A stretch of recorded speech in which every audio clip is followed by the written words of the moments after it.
कक्षा 9 हिंदी क्षितिज की किताब है।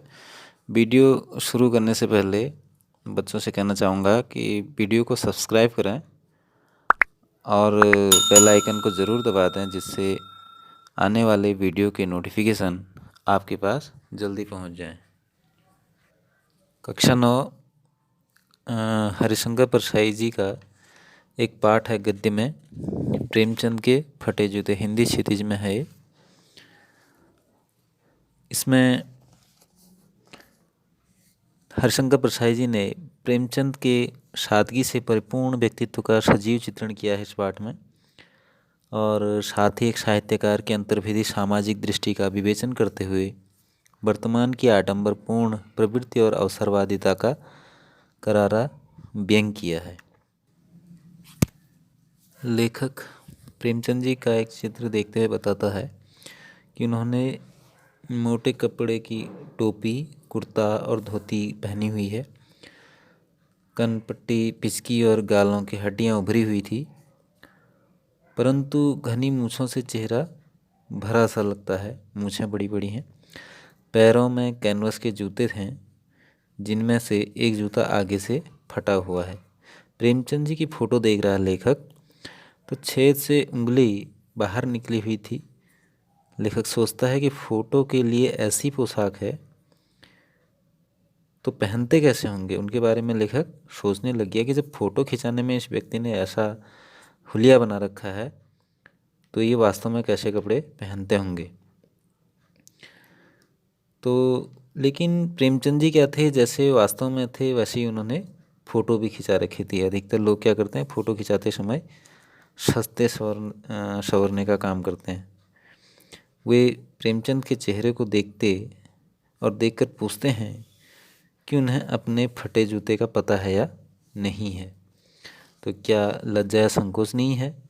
जूते फटे हैं तो क्या उनको संकोच नहीं हो रहा है?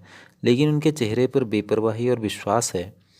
फ़ोटो खींचते समय उन्हें तैयार होने के लिए कहा गया होगा तो उन्होंने मुस्कुराने का प्रयत्न किया होगा, किंतु अभी मुस्कान ऊपर की ओर आ रही थी कि फ़ोटो खिंच गई थी। इनकी इस अधूरी मुस्कान से उपहास और व्यंग झलकता है। लेखक हरिशंकर परसाई जी प्रेमचंद जी की फ़ोटो देख रहे हैं और सादगी भरे कपड़े जिस तरीके से उन्होंने पहने हुए हैं, तो उनको देख करके सोच रहे हैं कि जब फ़ोटो खिंचाते समय इस व्यक्ति ने ऐसे कपड़े पहन रखे हैं तो ये वास्तविक जीवन में कैसा जीवन जीते होंगे। लेखक हैरानी से पूछता है कि प्रेमचंद जी फटे जूते पहनकर फ़ोटो खिंचा रहे हैं और किसी पर हंस भी रहे हैं।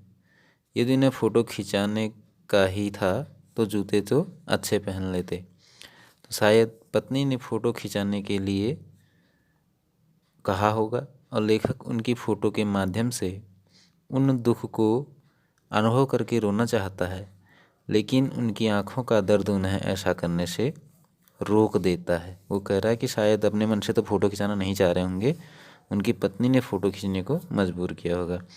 यदि वे फ़ोटो का महत्व समझते तो जूते मांग लेते।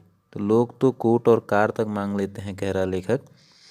लेकिन लेखक व्यंग करते हुए कहता है कि लोग इत्र लगाकर खुशबूदार फ़ोटो खिंचवाते हैं। अर्थात फ़ोटो खिंचवाने के लिए लोग फैशन करते हैं, लेकिन मुंशी प्रेमचंद जी जो हैं साधारण से कपड़ों में फ़ोटो खिंचाए हुए हैं।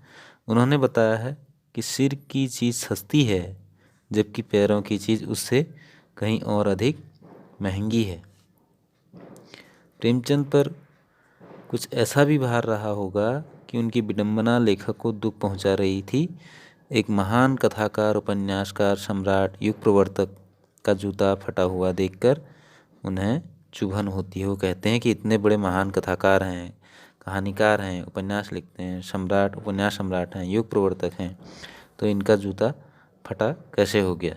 तो लेखक कहता है कि उसका स्वयं का जूता ऊपर से न फटकर नीचे से फटा हुआ है, लेकिन पैर के जख्मी होने पर भी उंगली दिखाई नहीं देगी। लेखक अपनी बात करते हैं हरिशंकर परसाई जी कि हमारा जूता जो है ऊपर से न फट करके नीचे से फटा होगा, लेकिन पैर की उंगली दिखाई नहीं देगी, ऊपर से ढका हुआ रहेगा।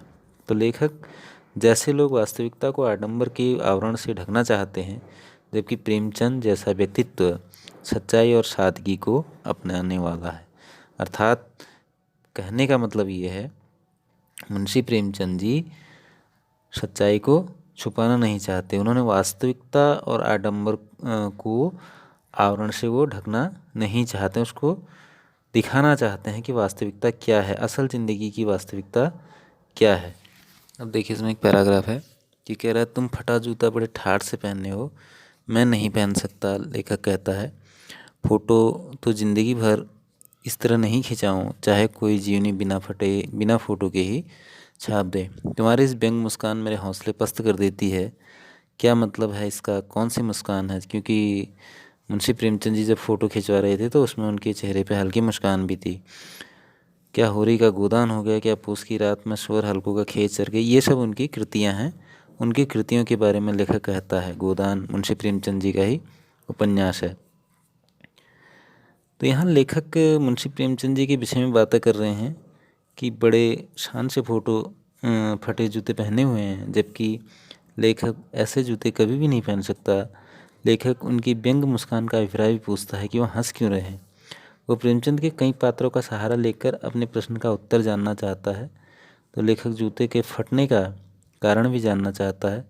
वो अनुमान लगाता है कि ज़्यादा चलने से ऐसा हुआ होगा। किंतु ज़्यादा चलने से क्या होता है, जूता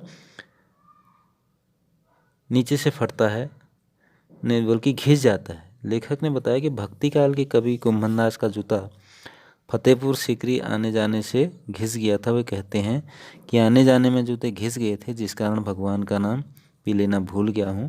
तो उन्होंने बुलाकर कुछ देने वालों के विषय में यह कहा कि जिनको देखने के लिए दुख उठाने पड़ते हैं, उन्हीं को सिर झुकाकर नमस्कार भी करना पड़ता है।